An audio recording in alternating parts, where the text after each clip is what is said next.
All right, you are all set.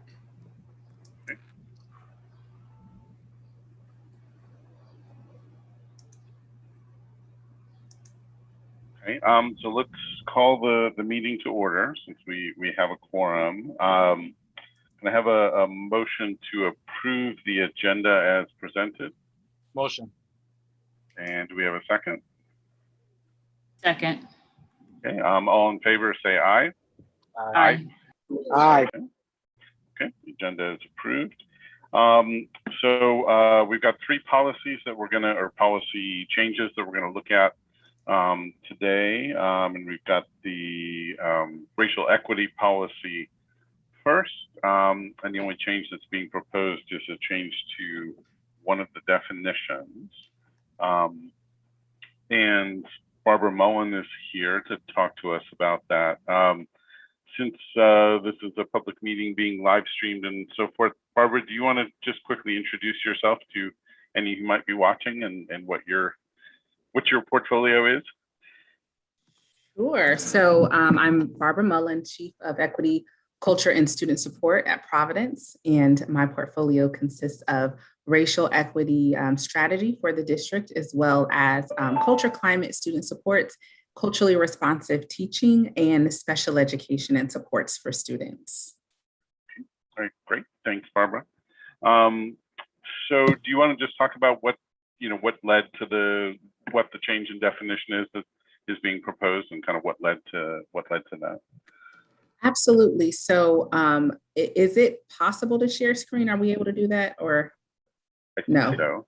Oh, is Yes, it not? yes, you can. Yes. Oh, I can't. Okay, great. I am going to share really quickly just a pretty generic slide, but we Travis might remember just a little bit, but we convened at the very beginning of my tenure in the spring of last year, the equity committee, and that committee really met a couple of times. We met a few times.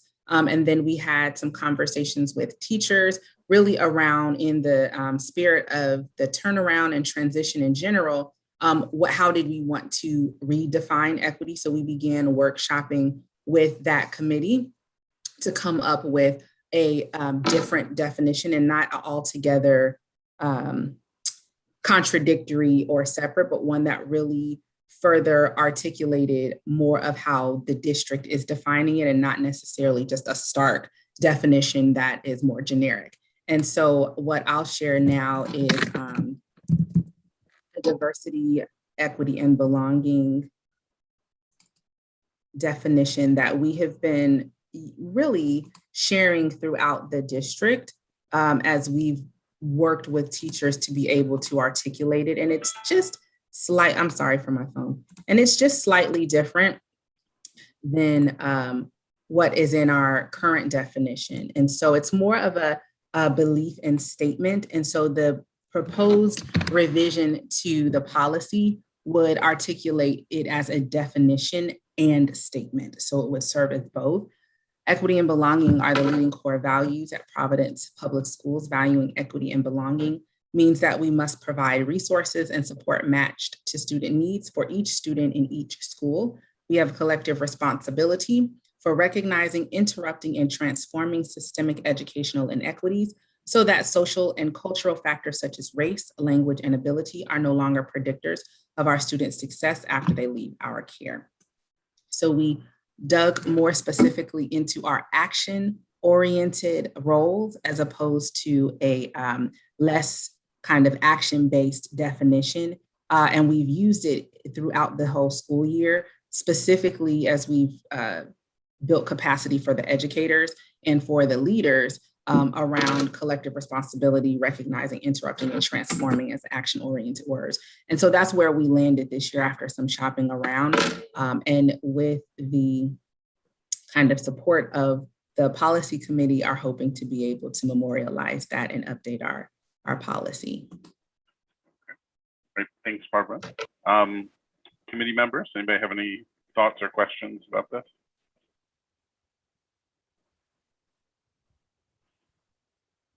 No, I wish we had the what is it, the red line version, just to see how it, the difference of how it sits on the policy itself, but this looks fine and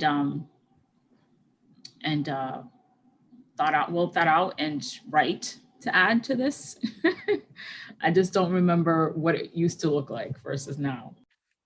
I have it in front of me. If you want me to read it, it would probably take me 3 minutes or 4 minutes to share it on the screen, because God only knows which browser it's in at the moment. But I can read the original version from 2017, which Is the original version the one that that we received over email? Yeah. I think I emailed a link to a Google Doc that had the new definition, although actually that version didn't include belonging in it, but that's easy enough to add. And it included the 2017 definition. So I can read it if you want, but I think it was something I emailed earlier today. Oh, I see it. Yep, I see it now. Yeah. Yep, no worries. Yeah, I mean, I'd like the wording of this much better, because it includes language about collective responsibility, recognizing, interrupting, transforming systemic inequalities. That's language that I think needs to be in our racial equity policy. It needs to be in virtually everything we do, frankly. So I'm curious about belonging, because I think I'm not questioning it. I'm just curious kind of what the history of that coming into the definition was, because I think the version I saw before didn't have that in it. Absolutely. I'm happy to go into that a little, and I just need to turn my phone on silent, excuse me. So some of the recent literature around DEI, or diversity, equity, inclusion initiatives, have really begun to unpack the use of the word inclusion, and how that, while it can be welcoming of, those who are differently abled, different ethnically, different gender expression, et cetera, are welcome in a place, there's still not a sense of belonging when you go into a space where you are still different, because that space is not created for you. And so with the belonging edition, what we're telling Providence students and families is that Providence Public Schools is not just a place where you're included and you have to adapt to our culture and our norms, but it is a place that is yours, and it is a place that is created and designed especially for you. And that's why belonging is there instead of inclusion.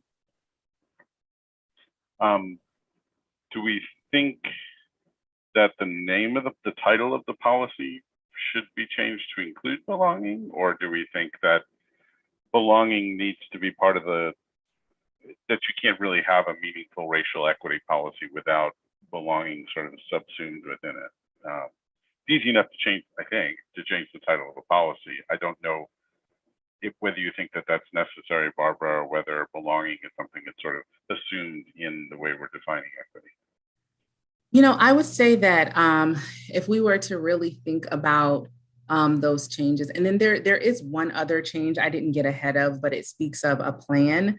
And I wanted to be a little mindful of the plan as well, because I certainly know that we have no shortage of plans. And so I didn't want to, my first instinct when I joined the organization was not to just have another plan. I wanted to make sure any plan or strategy that we had was inclusive, or really that equity, racial equity, and belonging was the bedrock of any of our plans that we've created. So we do have a comprehensive TAP.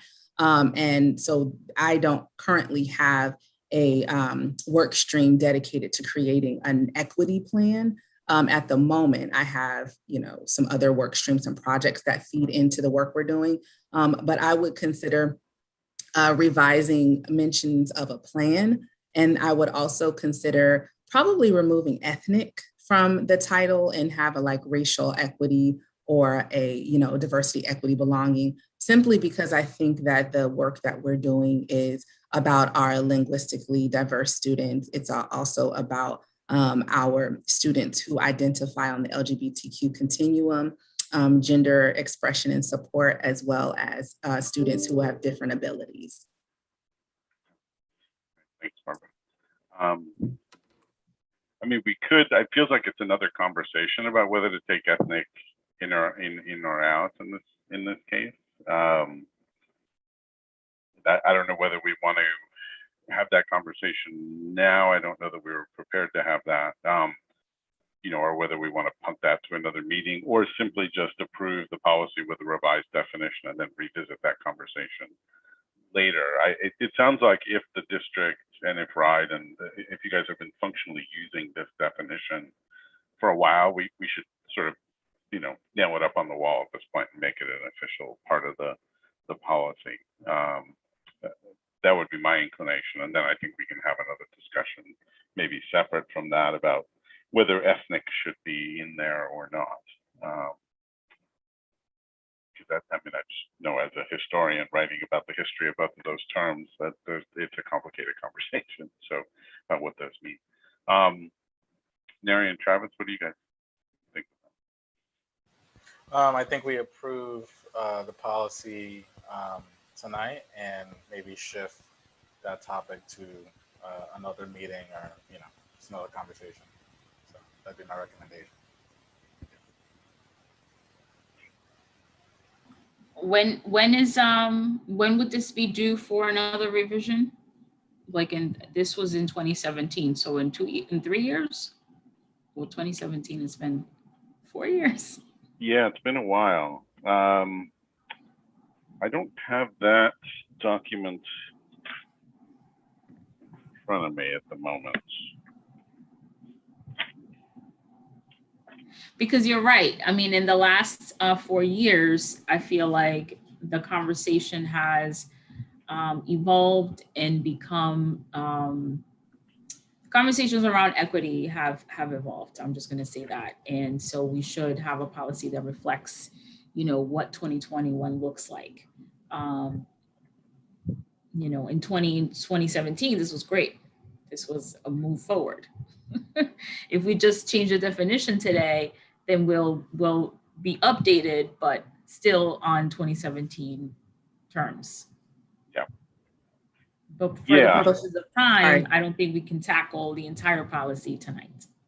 No, and I think one of the things we'll have to talk about, by we I mean the committee, is what it means to review that policy overall. Because I know when it was created, I don't see it written, because I'm looking at the policy here and I don't see any language in here about when it's supposed to be reviewed. Then again, I remember a conversation with Yvonne and a document that did have language about that. So we are going to need to review the policy. And that doesn't just mean, of course, the wording of the policy, it means the actual implementation of the policy as well. So that feels like a separate thing to me. So I'm inclined to go with what Travis just said a moment ago, which is just vote for a revised policy with this new definition, and then we'll make the larger conversation about the title of it and should ethnic be included or not included part of the review of the policy as a whole when we do that. Does that make sense? Okay. So do we have a motion to accept the policy with this revised definition of equity included in it? Motion. And do we have a second? Second. All right. All in favor say aye. Aye. Aye. Okay. It is passed. Now, the one question I had, I raised it in the email and I'll raise it here. I'm assuming this is just a one read kind of thing, because all we're doing is changing a definition so that it could go to the full board next week for one vote. And I'm not even sure who to ask to be corrected if I'm wrong about that. That's the sort of thing Yvonne used to correct me on. So I'm going to assume that for now. Hopefully we can figure that out. I think it should just be one read. It's not new policy, and it's not a significant change, a large change to the existing policy. So, so I think it could go on the agenda for the full board next week, just for one read. But I'll find that out. Thank you, Barbara. Appreciate that. So our next item on the agenda is the DCYF reporting policy. And Jennifer, are you here to speak to that? I can start to speak to it. I haven't been part of the background conversations on this or the next policy, but I was going to say that I'm here to speak for that one too. Okay. Oh, that one too. Fantastic, Okay, all right. Barbara. Thank you. It's mine too. Sorry. Yes, so this one actually, so this is my now student support and culture, student culture hat. This one is in support of amending the policy to some key language that's in there that compromises some of the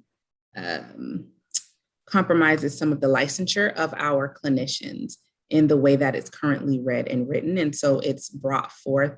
I hear you, Daenerys, about wanting a red line because that would have been really helpful. So I apologize for not having that. But there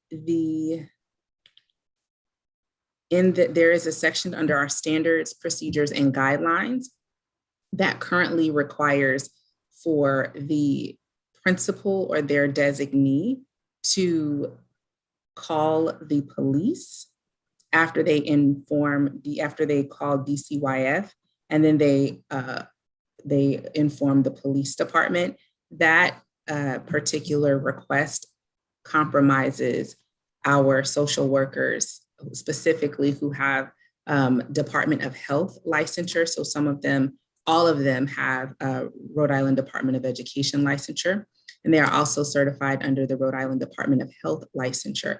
Under their Department of Health licensure, calling the police on families that they may service through a health lens can be reviewed. If it goes to review from that board, it can be viewed as a breach of ethics underneath their Rhode Island Department of Health licensure to call the police on that family. And some of the practices have included that because it is not explicitly laid out in our area. It's also been a part of many conversations we've had with our partners at DCYF around having to connect directly with the police department and have the police department connect with them. Once we make that call to DCYF, that call to the police department is not a call that DCYF is requiring us to make. And so when we were doing the due diligence and trying to backwards map, talk to Yvonne to find out how that particular step was inserted, she led us back to this particular committee as well as a process to really map out this. But as it stands presently, there is a challenge in calling the police and having building leaders responsible. Building leaders are also concerned with having that responsibility of calling police on families for a variety of reasons, as you can imagine. And then the second part of that, in terms of one of the other additions that we want to submit, is to expressly articulate who the principal designee is. Right now, it just says the principal or their designee. And right now, we really would like for that to include explicit language to say the principal, assistant principal, or teacher leader. Again, what that will clarify and specify for our clinicians who have the Department of Health licensure is that even if that police, calling the police is not taken out of the policy because for some reason you as a committee decide and as a body decide that should stay, at least changing that designee information and making it clear clearly articulates that our clinicians are not responsible for calling the police, because sometimes that has also been a point of confusion or lack of clarity and caused concern for our clinicians, as well as some of our team might look to them to say, oh, you are a social worker, so can you report? Can you call the police? Can you be the principal designee? So we just want to make that very clear so that our clinicians are able to not worry about jeopardizing their licensure, but we also have a clear protocol and point of communication for reporting as well.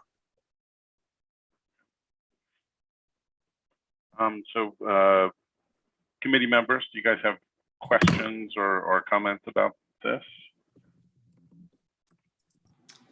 So the current policy was revised after the issue we had a couple of years ago. And so the current policy, and I don't have it in front of me. Actually, you know what? I do have it in front of me because Mark emailed it. It's just an attachment. Sorry. Just to clarify, what I emailed was, I believe, what Art sent me, which I don't think is our policies. It doesn't have the format of one of our policies. I actually had trouble finding the actual text of our policy. What I shared with you folks and what Art shared with me was a document which is lacking a date, which is most unfortunate, but titled Reporting Known or Suspected Child Abuse and or Neglect, with 5 steps written into it. On the second page is a place for presumably PPSD staff to sign and print their names. And then there's a document, which I think is a collective document from PPSD social workers that's from 2018. So that's the documentation that we have. So I think part of my confusion is we're missing some documents here. The thing we're trying to revise, that's the thing we don't have at the moment. I'm sure it's accessible, but we don't have it at the moment.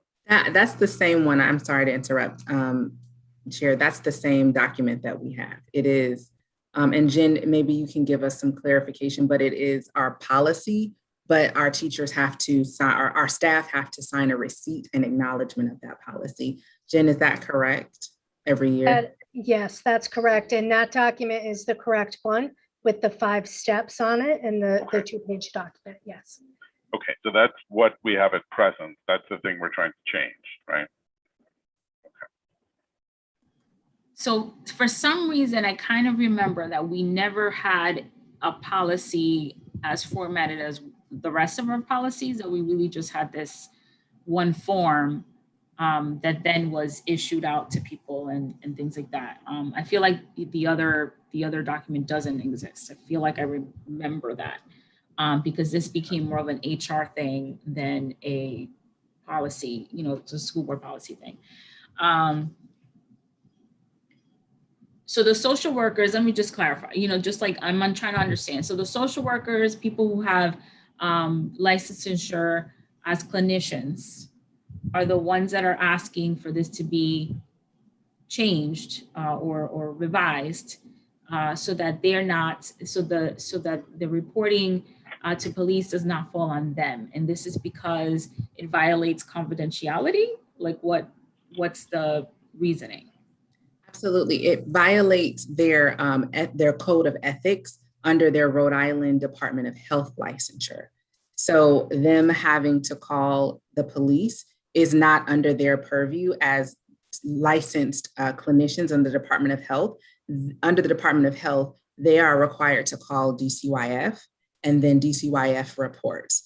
Us creating this new, inserting this different step here, or this additional step, is in direct contradiction to what the state is requiring them to do. And so it is essentially, if they are the designee and they are the ones to call the police, it's requiring them to step outside of the law as stated underneath their licensure designation. And that's the 2018 letter that was sent from Art today. And so what they're asking is, if we are not going to remove the requirement to call the police because collectively the committee decides, that step should still stay in there, then we need to clarify that social workers cannot be a principal designee, that it should be clearly articulated that it is either the principal, assistant principal, or the teacher leader, for which the social worker would not be identified as either one of those.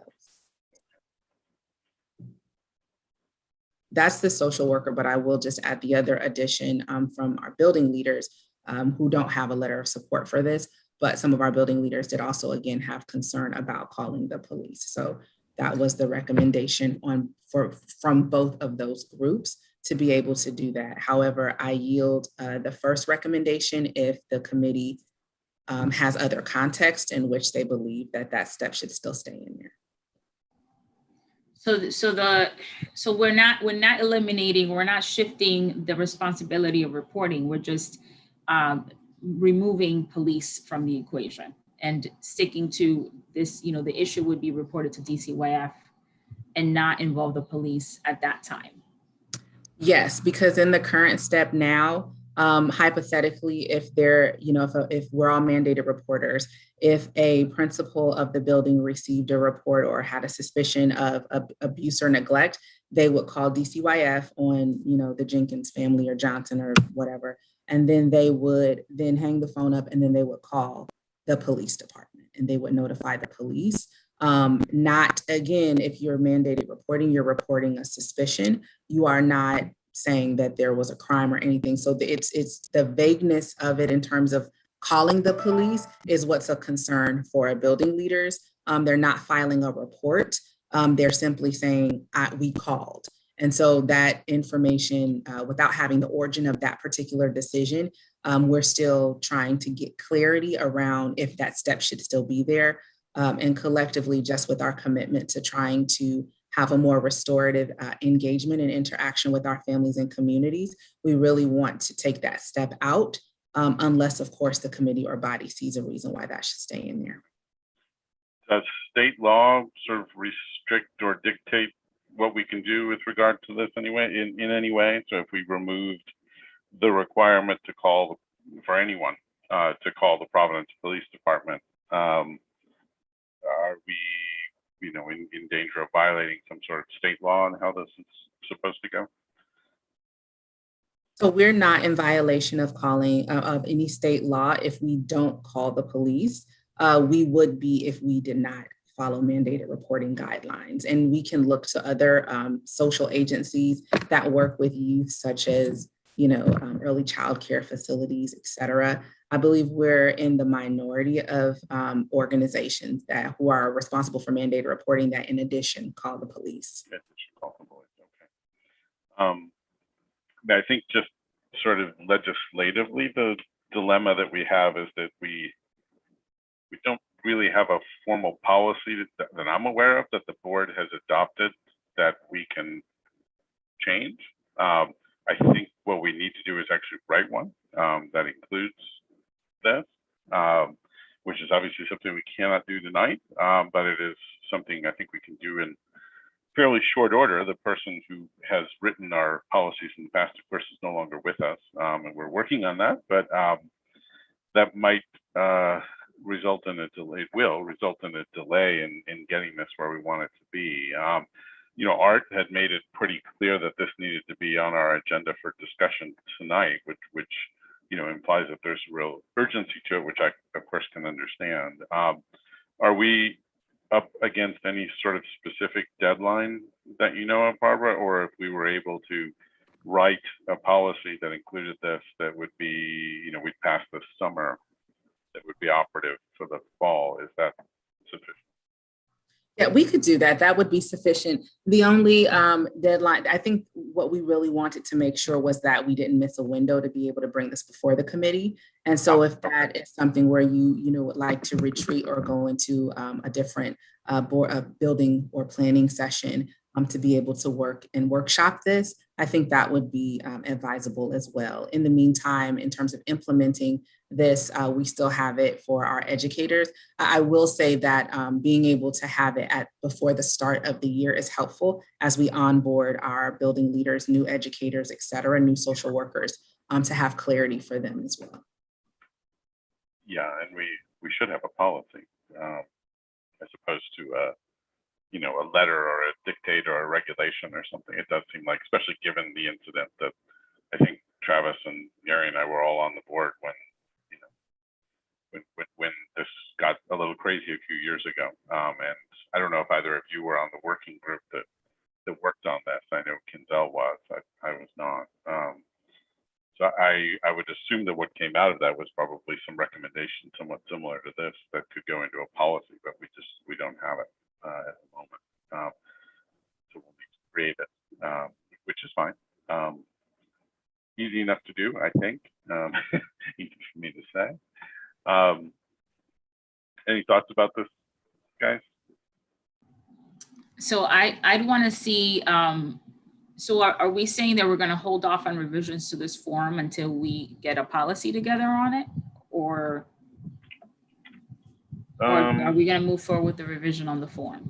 Because I'm all for, I mean, if the social workers, Yeah. are asking for this, personally, you know, with experiences that I've had with police and just wellness checks, Yeah.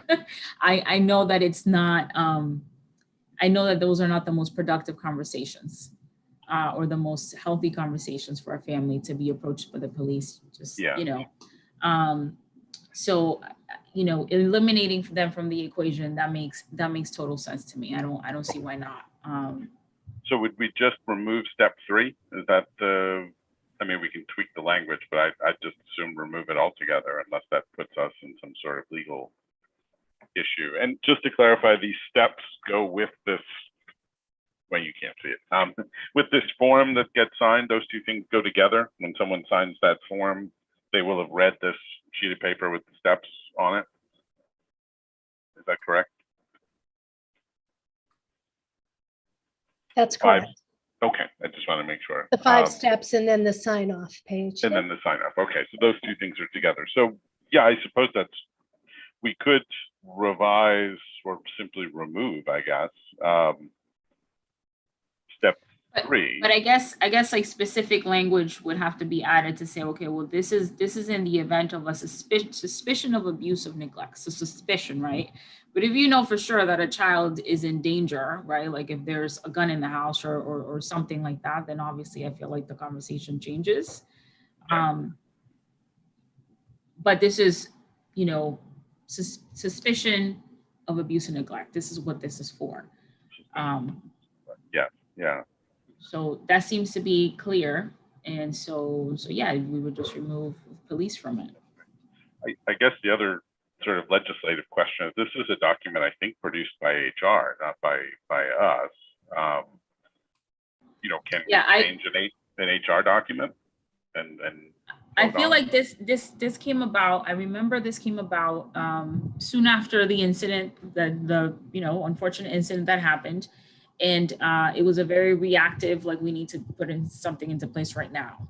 Yeah. And so I don't think this is an HR document. This is not a school board policy. Right. I do not remember doing us doing something. I'm gonna look it up in the archives right now, but I don't remember us having a separate policy for that. No, I don't either. And I think before we would change, we meaning a school board committee, would change an HR document that is signed by staff. In other words, it's a legal document. I think I would want our lawyer to sort of sign off on that first, right? That we can even do that, because I can envision a scenario in which, you know, we're told by the lawyer, well, what you really need to do if the school board wants to have an official say on this is write a policy that includes, you know, what you want in it. So I think I'm reluctant to actually vote to change this document until I know that we can actually do that. I agree. I mean, I can only speak for myself. I agree completely with the idea of what you're attempting to do. I just want to make sure that what we're doing is sort of legally, proposing to do is legally supported. Not the action, but the sort of legislative question, right? Because I don't recall ever voting to change an HR document. Usually if HR wanted to change in policy, they came to us, you know, with some text that we would then wrestle over and we do something with. But so I think we need another step or two in here before we can do this. Does that make sense? Was this part of the employee handbook that Jennifer Lepre had put together? It is not. It's an independent document. It goes out on orientation day to all staff. And then we also have people sign as part of their onboarding, so they understand their obligation. Okay, and when is orientation? In August? It will be September 1st this year. Okay. So then we as a board have to meet before that.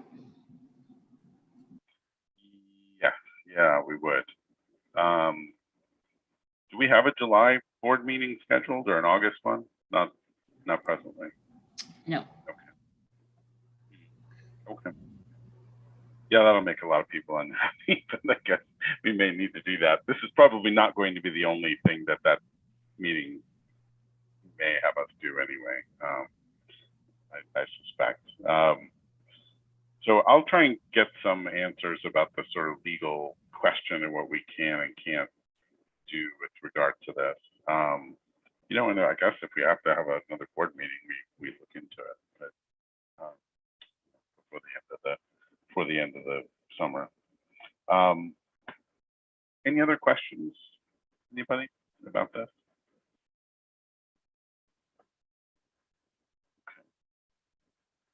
Yeah, I don't think I have any other ones either. I know we approved, as in the policy committee and then the board, approved the employee handbook, did we not? Certainly was presented to us by Jan. I remember it was presented to us in policy. Yeah. So Yeah, because we had a pretty long and detailed discussion about it. Seems like this is something that should be included in that. So maybe that's another way around it, is to include it in a revised employee handbook, which we can then approve. But I don't think that's a question we can answer here. It's something I'll just have to try and find out what the answer is. We are hoping, or I'm hoping we can have. I think we need to have at least one more policy committee meeting before the end of the summer. So, you know, that could be the launching off point, hopefully, for the next discussion of this, and then it goes to the board after that. The staff handbook has links to every relevant policy to staff members, and this is linked in there, but it is also presented as that separate document.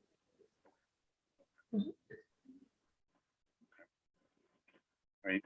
Thank you, Barbara. And the last one that we have is the drug and alcohol-free workplace policy revision, and that one we do have some red lines,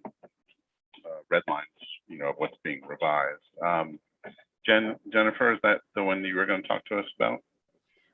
Sure. I was not part of the revision of it, but I did get a chance to review it. And the major change there, we initially had people reporting to us if they were convicted of a crime. And now the language is that they would report within 5 days if they were arrested for any related issue. And what prompted that change? Is it a ride regulation? Is it a state law? What prompted it? I do not know the answer to that. I do know we have had some situations, you know, that should have been brought to our attention right away, and we want to make sure that that is happening so that HR can review to make sure that it's the safest decision to allow staff members to remain in the school building with children. But as far as the actual, you know, I'm not aware of any one incident that was the trigger for making that change. I mean, I'm not a lawyer, but you know, I have to say the civil libertarian in me is my hackles are raised a little bit by the wording of this. If we assume presumption of innocence and the fact that our police and criminal justice system do not treat equal citizens equally with regard to who gets pulled into the system and for what. So the green line, the additions to this policy, do we know if they've gone before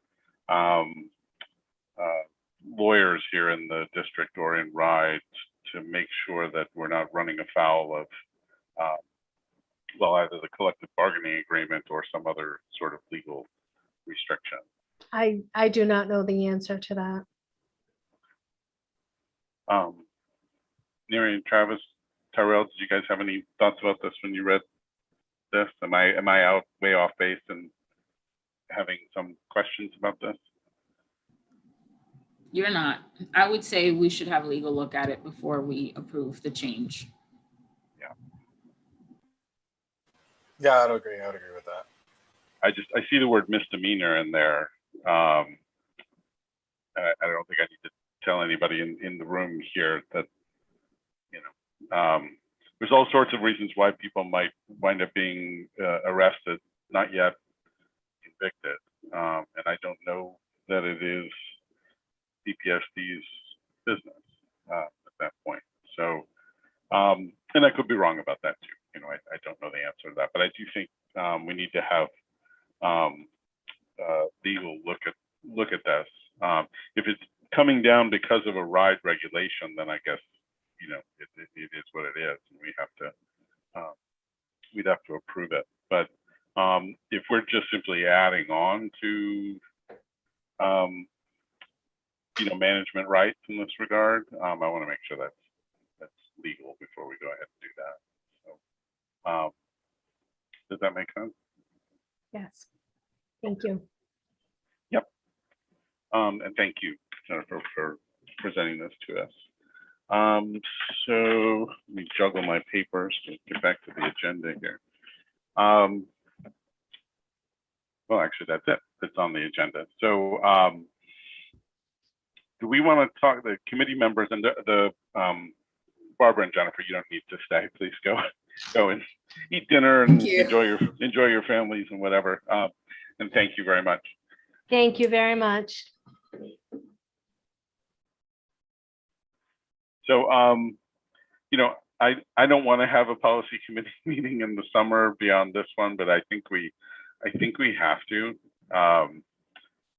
in part because we've already added to our to-do list with these last two policies here, I think, but also because we already had one hell of a to-do list that we were left with before that. It didn't seem like anything other than I think the faculty social media policy was super urgent, although I'll have to comb through that and maybe send a quick message to Yvonne to make sure I'm not missing anything. But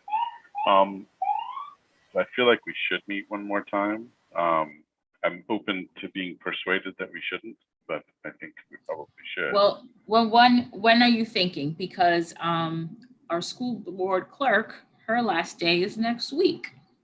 And then we will have some time. I believe the positions, they should have been posted by now. I believe I talked to the chief of staff last week, Thursday or Friday. Yeah.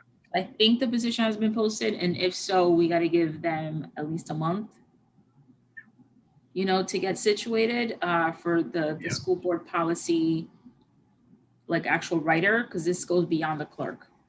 Like, yeah, we could probably put together a meeting, but then who's going to help us with the actual policy? Yeah. So it seems like we really couldn't meet until late July or early August or something like that. That year, probably August. I would agree with that, but I would also like to, either a working meeting or just, maybe exchange ideas via email in terms of mapping out potential topics and issues that we can have the public have their voice heard on. Because I think it was really powerful to, use the policy committee to hear individuals, here at the community talk about SROs, and pretty sure there's a whole bunch of issues. There is a whole bunch of issues that I think we could sort of give that opportunity to. What we saw on the agenda today in terms of the, our policy around equity, that could be a conversation, right? That could be in terms of like what as a community, what type of policies we should hold in the district, right? That could be potentially a larger conversation. I'm just thinking of that. So maybe even if we don't have a formal meeting as we're, figuring out sort of our internal staffing structure, even if it's just planning out the rest of the year, I'd be really happy to be part of something like that. Yeah, and I think, I guess officially the meeting with the community folks that we just had didn't actually happen. Officially, it was great. So, I would certainly love to be able to do more of that. And I know, when we truly go to look at the racial equity policy, that has to be a community engaged conversation, to be sure. And I think many of these other ones probably do need to be as well. I think what we should probably try and do is sort of meet. I'd prefer to meet, frankly, face to face if we can do it. Maybe just you and I, Travis, that co-chairs can meet to sort of lay out a priority using the plan that Yvonne gave us, and then obviously we communicate with everybody on the committee to figure out when that happens. But I think, given that we're about to lose Sine, and we already lost Yvonne, and they won't be replaced not that they can be replaced, but they won't be replaced in any meaningful sense for quite a while yet. Doesn't seem like the policy committee can meet to do anything formal until August, I would think, early August. And we may have to, given the DCYF thing here, if it's got to be embedded in the orientation, you know, for teachers and staff coming fall. So, I mean, if this policy that we just looked at is an HR policy, it may not require us to do anything. You know, we can recommend that HR change the language. I think actually just whoever the superintendent is, because we don't have that either, can just tell HR to do that. I don't know that we even need to do that, to be honest. So, but these are lawyer questions. These are not historian questions, so I don't know how they answer them. But I can find out. Yeah, so I think that's it. I don't want to keep all of us too long either. So let's have a conversation kind of offline about Travis, you and I can have a conversation about sort of what has to be done between now and let's say the end of the calendar year that the policy committee has to do, because I know you and I both share the goal of wanting to do more community input and conversation, use the committee for that, so we can try and build that in there. But there are some of the policies that Yvonne laid out for us that we're under like legal or regulatory obligations that we have to work our way through, and we have to prioritize that, I think, when we meet.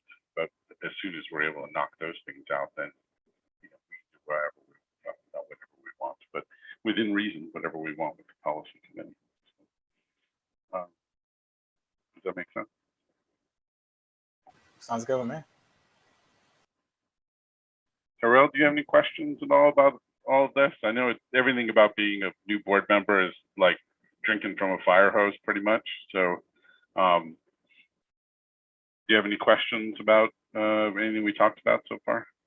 Don't forget. No, I'm just observing. That's all I'm doing. I'm observing and listening and just trying to learn right now.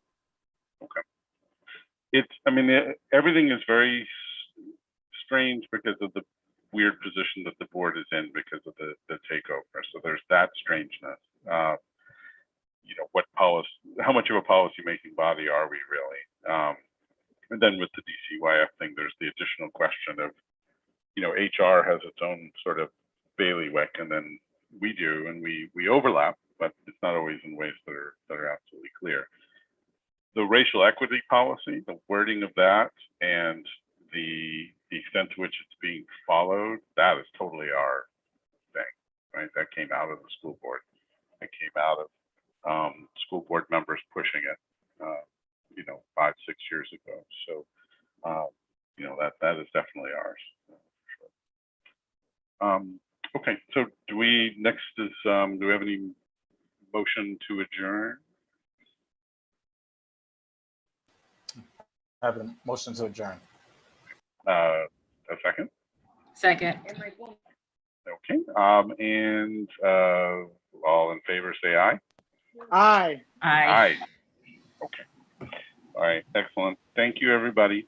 So we'll see you when we see you. Travis, you know, I'll just send you a text. Let's just grab